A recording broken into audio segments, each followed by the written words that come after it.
audible?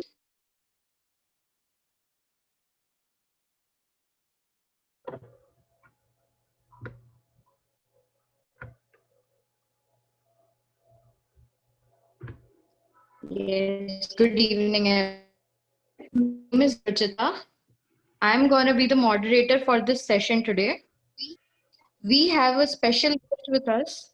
Her name is Dr. Shambhavi Kulkarni. She is a BNYS graduate from SVSR University, Bangalore, and she has done MSc in Dietetics and Applied Nutrition from Manipal Academy. And today she is going to provide us with knowledge about drugs and nutrients and their interaction, which will be of a great help to us in our clinical practices. Please, everyone, join me welcoming Dr. Shambhavi. Good evening, guys. Can you hear me? Yes, ma'am, you're audible. Okay. Can I start my session then? Yes, ma'am, sure. You can start. Okay. Actually, this was a subject when I was learning in Manipal. That time in third year, we had this subject nutrient and drug interaction. I found it interesting. That's why I wanted to take share with you guys. Anybody knows about the nutrient and drug interaction? Anybody heard it anywhere?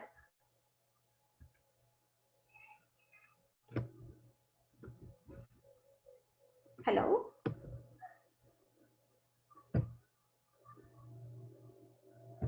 Can you hear me, guys? Yes, ma'am, you're audible. Anyone can mute their mics and speak. Yes, ma'am, you may Otherwise, you proceed. can put it in the chat box, or you can uh, Yes, sure. They'll oh, write their suggestions and whatever their questions are in the chat box. You may proceed, ma'am. okay. Yeah. Nutrient drug interaction is an interaction resulting from a physical, chemical, physiologic, or pathologic relationship between a drug and a nutrient, multiple nutrients, food in general, specific foods or component, or nutrition status. Basically, it is the interaction between drug and a nutrient, or drug or multiple nutrient, or specific food or nutrition status like obesity or malnutrition. Before we move towards the drug and nutrient interaction topic, I want to discuss about the pharmacokinetics and pharmacodynamics. Can you tell me that what is pharmacokinetics, if anyone knows about it? You can unmute it and tell me, or you can put it in the chat box.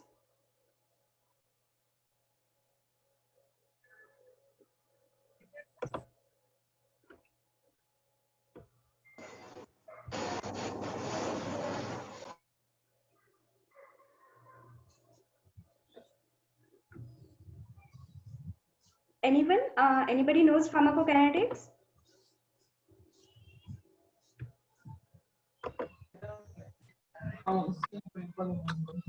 House shift away. House. Hello, anyone? Yes.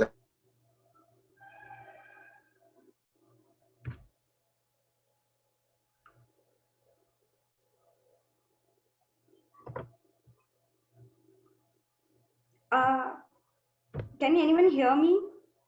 Am I audible? Yes, ma'am, you're audible. Yeah, I Yes, asked the question that if anyone knows about pharmacokinetics, like if anyone knows, then they can unmute it and answer it, or they can put it in chat box. I asked that question. yes, sure. Okay, then I will continue. If Okay. any, yes, ma'am, yeah, you may. Okay, pharmacokinetics is nothing but when you take the drug, then body, what body does to the drug or how body act on the drug, that is pharmacokinetics. It involves the mainly study of absorption, distribution mechanism, and metabolism and drug excretion. That is the pharmacokinetics.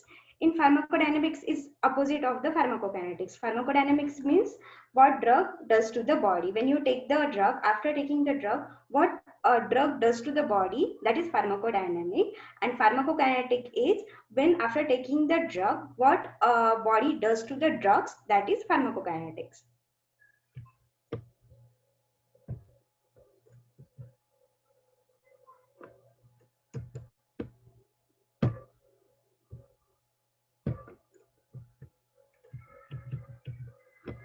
First, I will explain about the absorption, distribution, metabolism, and excretion. When you take the drug from the site of the administration, drug get absorbed to the bloodstream or the circulatory system. From it get distributed to the targeted organ or the tissue or the cell for its effect.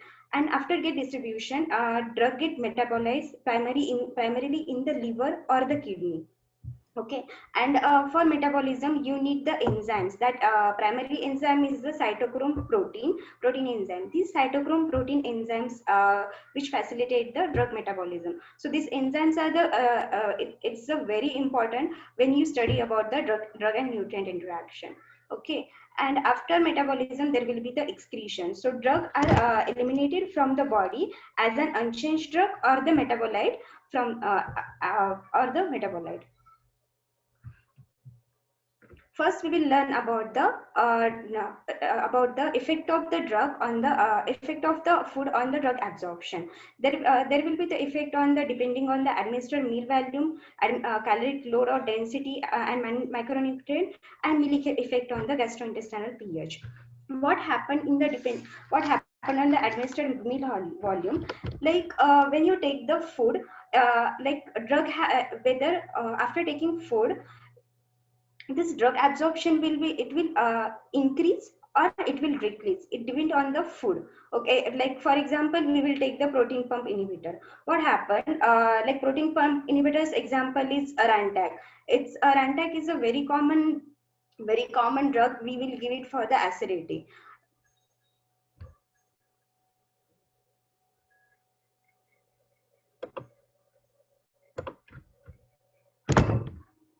This Rantac, then what happened?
Yeah, we will discuss about the first we'll discuss about the absorption effect of the food on the absorption.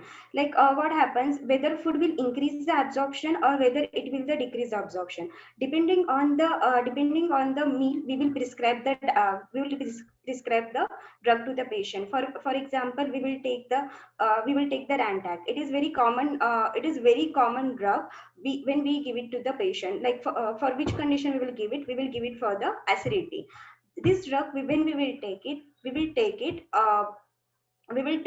before we will take it prior to the 30 minutes prior to the meal, or 1 hour prior to the meal. Why we will take it 1 hour prior to the meal? Because like after taking meal, there will be the secretion of different secretion will be there. Gastric secretion will be there, intestinal secretion will be there, biliary secretion will be there. This secretion can further dilute the drug concentration. So depending on, you have to prescribe the drug to the patient. So what happened to the Rantac? When you take the Rantac with the food, when you take the Rantac with the food, this gastric secretion will decrease the absorption of the Rantac. So that's why you have to avoid the Rantac taking with the food. You have to tell the patient that you have to take 30 minutes or 1 hour prior to the food. Okay. Then next is the caloric load or the density and macronutrient. When we take the food, all the food contain the macronutrient like carbohydrate, protein, fat. This carbohydrate, protein, fat, when it enters in the body, it triggers the mechanism like carbohydrate digestion, protein digestion, or fat digestion. This digestion This digestion has the effect on the drug absorption rate. Like sometimes it increases the drug absorption or sometimes it decreases the drug absorption. So I have taken one example, benzodiazepine. Like this benzodiazepine, in which condition we will give? This benzodiazepine is given in the condition like insomnia and anxiety. Insomnia and anxiety, and this benzodiazepine, when like patient is taking benzodiazepine, then you have to tell the patient that you have to avoid the high fat diet. Why we have to why patient has to avoid the high fat diet with the benzodiazepine? Because this benzodiazepine is poorly connect to the fat. Like if you are taking high fat diet with the benzodiazepine, then this benzodiazepine will not able to attach to the high fat diet and will not able to absorb in the body. So you have to advise the patient to take the low fat diet or low lipid diet while taking the benzodiazepine. Okay. Then next is the milk has the effect on the gastrointestinal pH.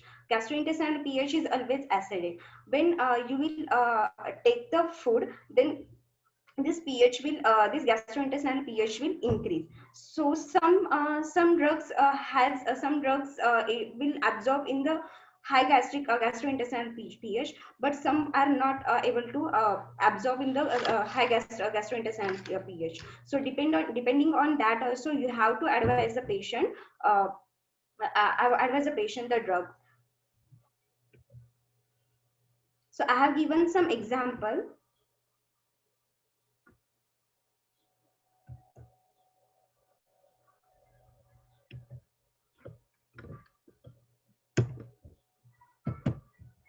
Okay.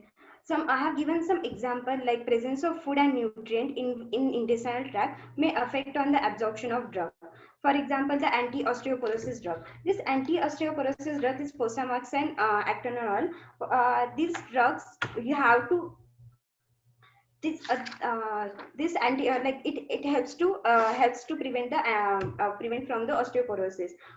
Then what we have to do when you are taking the anti osteoporosis, you have to tell the patient that you should not take it with the coffee or the orange juice. Why we have to not take with the coffee and orange juice? Because it decreases the absorption of this drug by the 60%, and if you are taking this drug with the food, then absorption is negligible. So you have to advise the patient to take to not to take with food, not to take with coffee, or not to take with orange juice. Iron supplement. Iron supplement, when patient is taking iron supplement, in which condition we will give the iron supplement? Iron supplement is given in the anemia. Iron supplement is given in the pregnancy. When they are taking iron supplement, in that condition, you have to tell the patient to not to take the calcium rich food like ragi, milk and milk product. Why they should not take the calcium rich food or calcium supplement with the iron supplement? Because iron absorption site for iron and calcium is one. When iron is try to absorb, in that time calcium is also try to absorb at that side, and the site is one, the binder is one for the iron and calcium. So the iron or calcium, they both will not be absorbed in the body properly. That's why you have to tell the patient that they should avoid while taking the iron supplement, they should avoid taking calcium or milk and milk product or the ragi. Okay.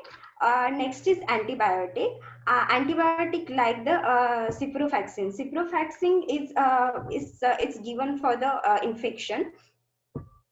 It's given for the infection or bacterial infection. So while taking antibiotic, we have to tell the patient to not to avoid the milk and milk product or the calcium rich food. Why we have to avoid the in all the kind of antibiotic? Why we have to avoid the milk and milk product or the calcium rich food? Because what happens? This antibiotic or this antibiotic, what it do? It does, it form the calcium chelate, which is not soluble in the body and which will not get absorbed in the body. So this ciprofloxacin, which we will take for the bacterial infection, which is not useful when it enters in the bloodstream. Then is the antidepressant like amitriptyline. This amitriptyline also we have to take it on the empty stomach, because it decreases decreases while we take decreases the absorption when we take it with the food. Medication administered on the empty stomach, like azithromycin capsule. There are two types. Azithromycin capsules are also there, and azithromycin tablets are also there. Azithromycin tablets you can take it with the food, but capsule you have to avoid it. You have to take it on the empty stomach, because the absorption of the capsule will decrease by the 50% when you take it with the food. Digoxin tablet, we give the patient digoxin tablet for arrhythmia or for the heart patient. For the heart patient, this there are two types of digoxin tablet. One is the digoxin tablet, or one is the digoxin enteric coated tablet.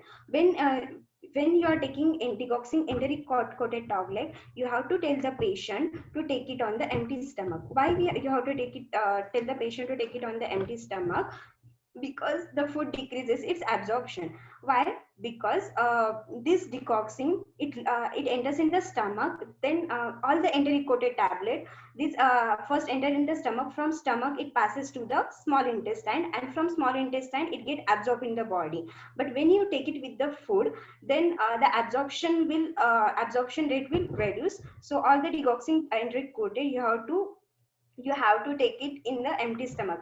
But when it comes to the tablet, this tablet you have to take it with the high fiber diet. This high fiber diet will help to increase the absorption of the digoxin tablet, not the digoxin enteric coated tablet. Next is furosemide. Furosemide is a tablet which is given for hypertension. This furosemide tablet, you have to take it in the fasting set for its better absorption.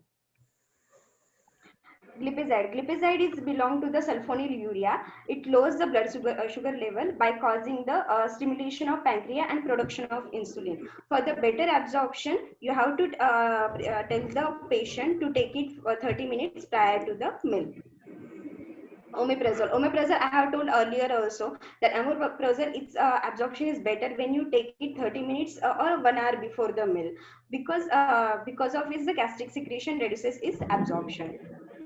Tetracycline is same. Tetracycline, I told you that it is given for the bacterial infection, and absorption is impaired by the milk and food iron, because it form the calcium chelate, and its calcium chelates, they are insoluble and they are not absorbed in the body. And it also causes the vitamin B12 deficiency, and vitamin B12 deficiency, and vitamin C deficiency. That was about the absorption. There are so many drugs are there which decreases absorption when you have taken with the food, but you can refer it online, or you can refer it in the Google. Now we move toward the metabolism. I told you before also that drug get metabolized in the liver or kidney.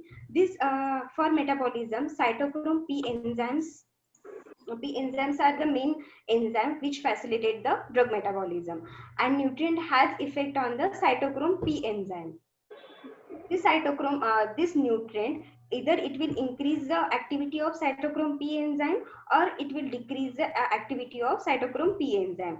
And the cytochrome P, for example, the nutrient, one nutrient is there, that nutrient increases the cytochrome P enzyme's activity.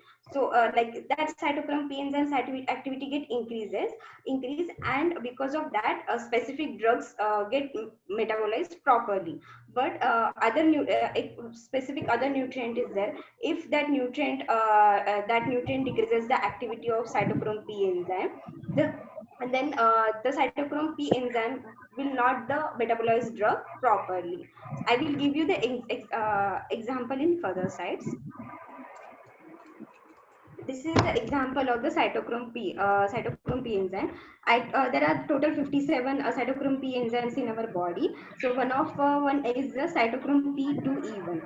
This cytochrome P2E1 helps in the metabolism of the acetaminophen drug. This acetaminophen drug is nothing but the paracetamol or crocin, which we give in the fever, or any body pain. So like if patient is taking acetaminophen or paracetamol, in that case you have to tell the patient to avoid the garlic or watercress, because this garlic or watercress inhibit the SCP2E1 pathway. So so if that pathways get inhibited, the metabolism of the acetaminophen or the chlorzoxazone drug will not be proper. Same with then next is the cruciferous vegetable. This acetaminophen, like if patient is taking acetaminophen drug for the fever, then you can advise the patient to take the cruciferous vegetable, because this cruciferous vegetables, it induces the GSTS and UGTS pathway, and which helps to the paracetamol metabolism properly. Next is phenytoin. Phenytoin is given for the phenytoin is given in the epilepsy.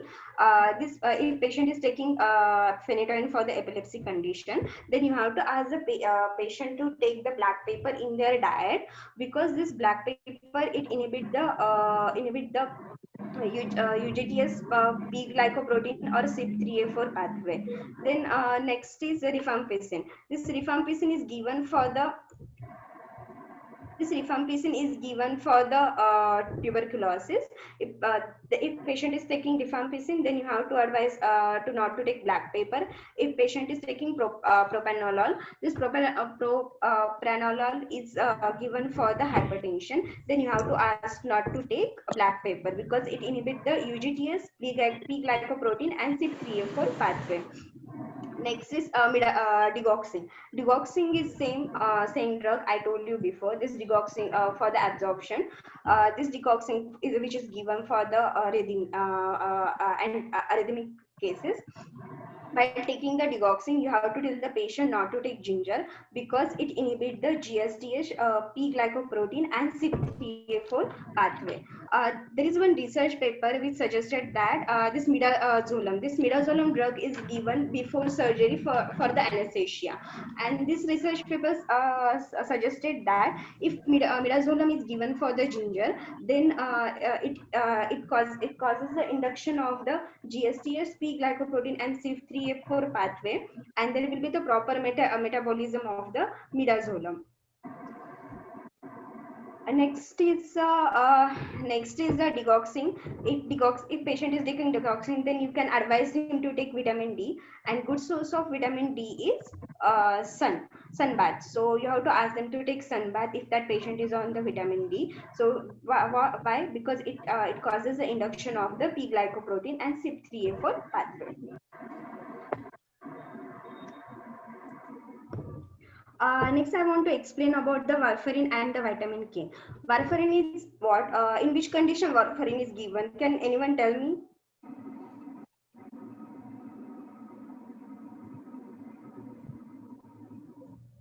Ma'am, atherosclerosis. And?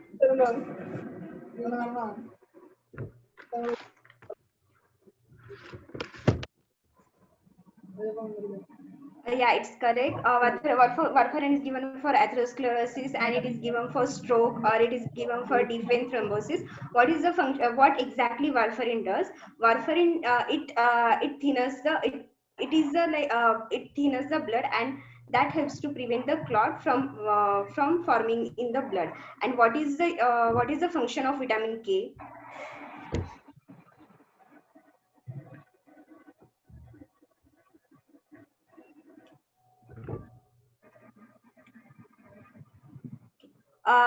Vitamin K, what it does, it causes the blood coagulation, or it prevents the excessive bleeding. So what warfarin does? Warfarin is the anticoagulant. It reduces the risk from the stroke, heart attack. Means it thins our blood. But what vitamin K does? Vitamin K is the anticoagulant. Means those both are the totally opposite. If patient is on the warfarin, then what we have to tell, you have to tell the patient to must achieve the balance or steady the state between the dose of drug and consumption of vitamin K. So you have to tell recommend the vitamin K accordingly if patient is taking the warfarin K. This is the RDF. If patient, this is a normal vitamin K RD. It is like daily person should take 80 to 90 microgram per day. If patient is taking if patient is on warfarin, then you have to ask them to take less than 30 microgram of IDA. Here is the list that is rich in vitamin K. If amount of if amount of the food is 100 gram, so high is more than 80 microgram. If medium is between 30 to 80 microgram, and low is is less than 30 microgram. And here I have given some list which is low, medium and high in vitamin K. In vegetables, if patient is taking warfarin and you have to prescribe the some food, so in that case you can tell them that yeah, you can have in vegetables, you can have beans, carrot, cauliflower, brinjal, onion, potato, cucumber, lady's finger. But if but you have to tell them to avoid all the leafy vegetables like spinach, amaranth leaves, and you can also tell them to avoid the broccoli. From legumes, you can tell the patient to avoid the soya bean. From nuts, if patient wants to have nuts, then you can tell the patient to have the flaxseed and walnut. And from fruits, you can tell them to have apple, banana, blueberries, cantaloupe, grapes, lemon and orange. These are the list which is the less in vitamin K. So this if patient is taking warfarin, this list you can tell the patient to have. This that was about the drug metabolism. Now I will explain about the drug excretion. Like for example is now first is a loop diuretic. Loop diuretic example is a furosemide. Furosemide, what it does, it increases the excretion of potassium, magnesium, sodium, chloride and calcium. Now in which condition furosemide is given? I told you before that furosemide is given in the hypertension, but in hypertension, so it excreted the sodium, but it also excreted the potassium, magnesium and calcium also. So there will be the chances of deficiency of potassium, magnesium and calcium. So when patient is taking furosemide, then you have to advise the patient to take the potassium rich food, magnesium rich food and calcium rich food.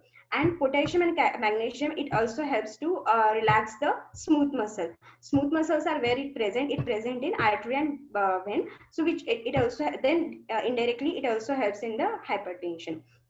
And then thiazide diuretics.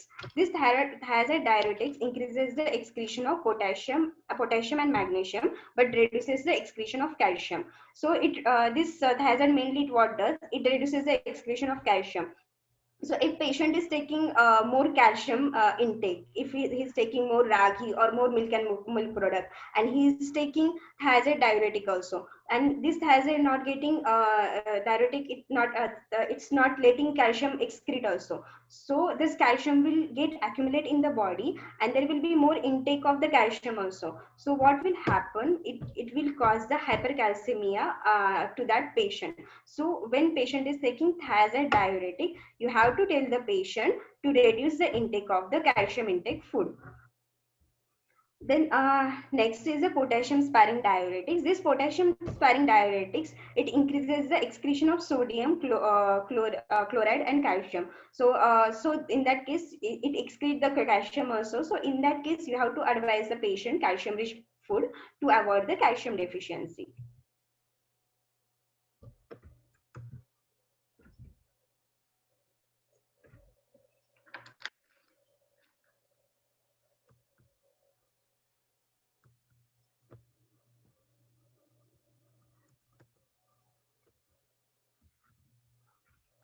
Next is the corticosteroid. Corticosteroid prednisone.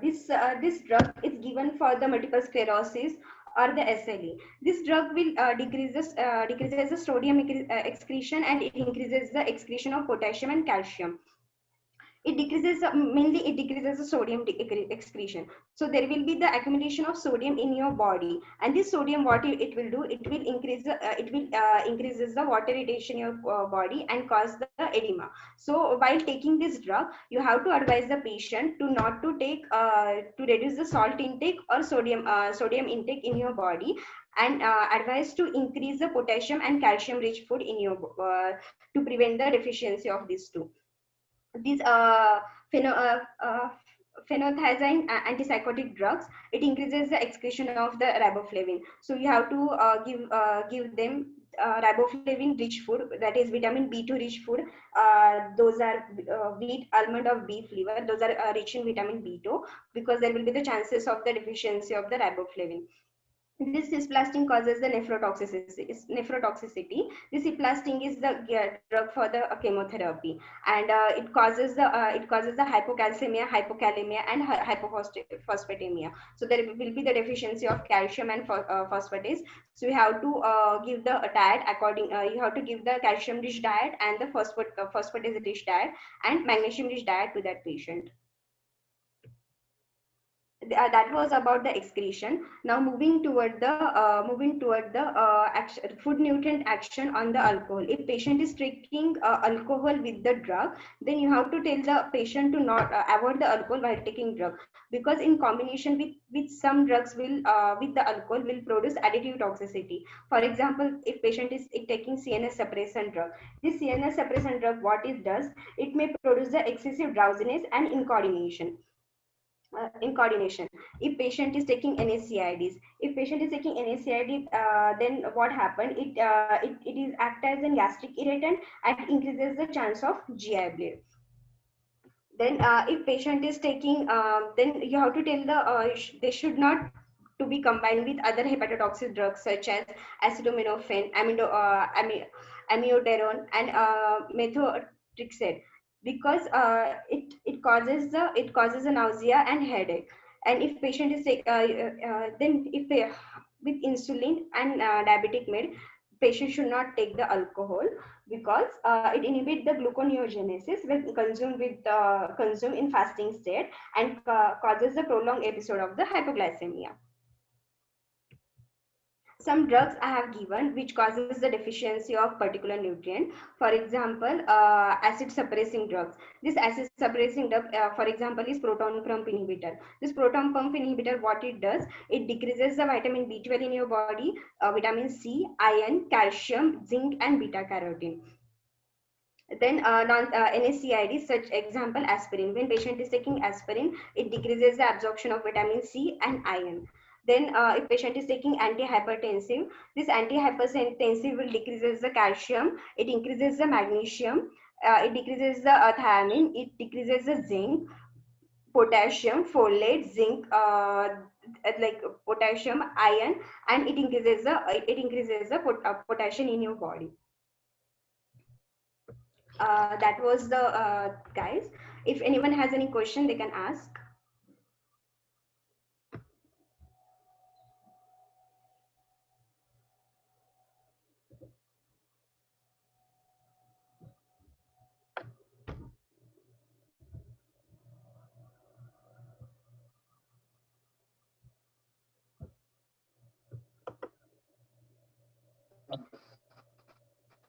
Are there any queries to what ma'am has covered?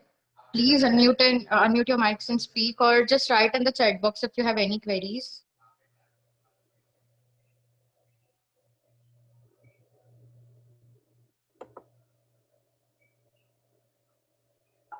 Anyone wants to explain anything again? I can explain it again.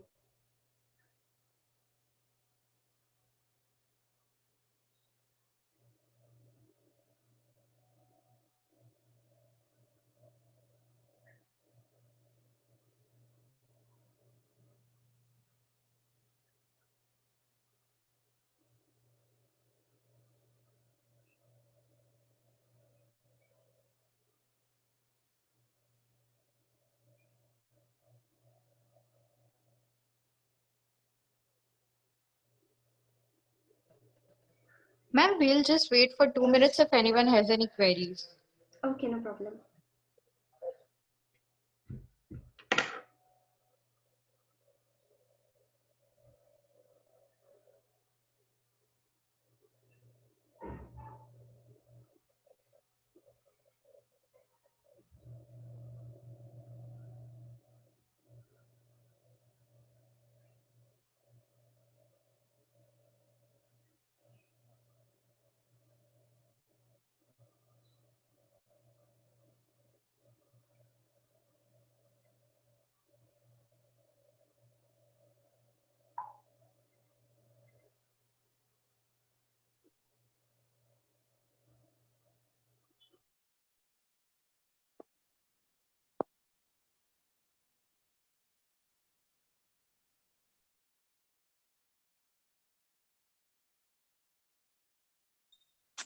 ओए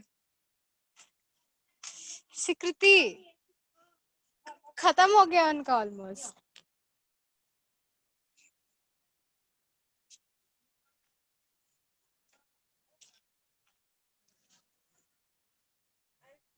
Ma'am, I guess there is a question in the chat box if you can read.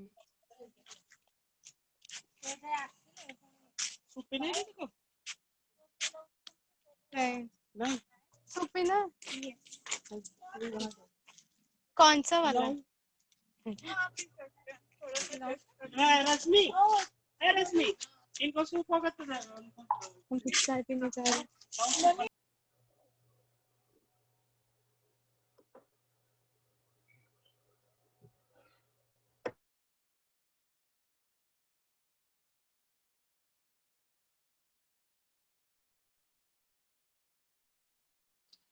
Ma'am, there is a question by Amandeep Rana. Is there any relation between the GPCR and medications here? Because lipids have the ability to attach to different cell receptors in the body. That's why lipid is interrupting between the work of medications.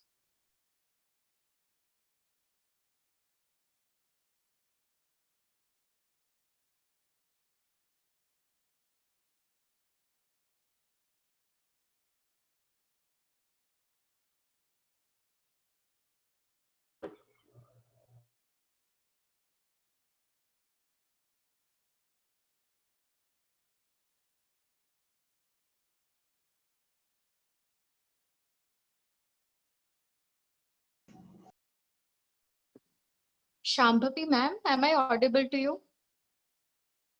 Audible. Yes, you're audible. Yes, ma'am. There is a question in the chat box. Yeah. Is there any relation between the GPCR and medications here? Because lipids have the ability to attach to different cell receptors in the body. That's why lipid is interrupting between the work of medications. I couldn't get you actually. Can you tell me again? Yes, ma'am, sure. Is there any relation between the GPCR and medications here? Because lipids have the ability to attach to different cell receptors in the body. That's why lipid is interrupting the work of medications. Sorry, I don't know about this. I will search it and I will let you know. Sure, ma'am. That's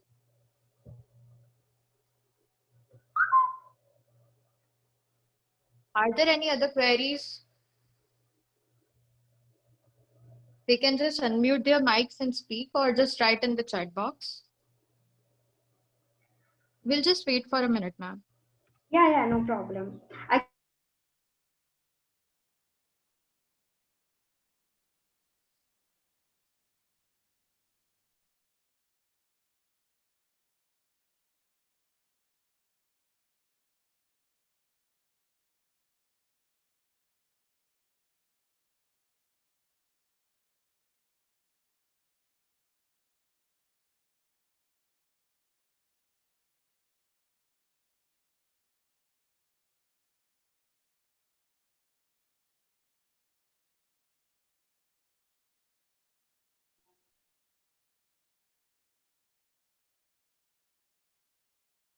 This topic is new and it is different. I tried.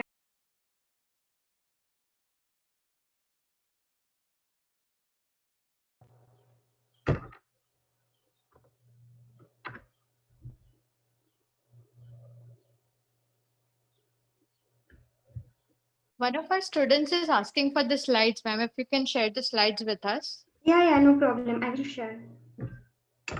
I will forward it to the Bhavit. Okay, ma'am. Sure. Yeah, And I we'll will share. give in book also. There is one book called Handbook of Nutrient and Drug Interaction. So they can refer from that book and I will give these slides also. Sure, ma'am. Sure, ma'am. Thank you. Yeah, welcome.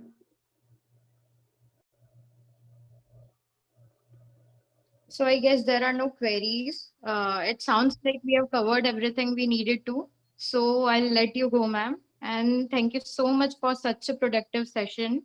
And I would also like to thank everyone for attending the session and for sharing their time today. And any feedback from you guys would be valuable. So have a great day, everyone. Thank you so much. Yeah.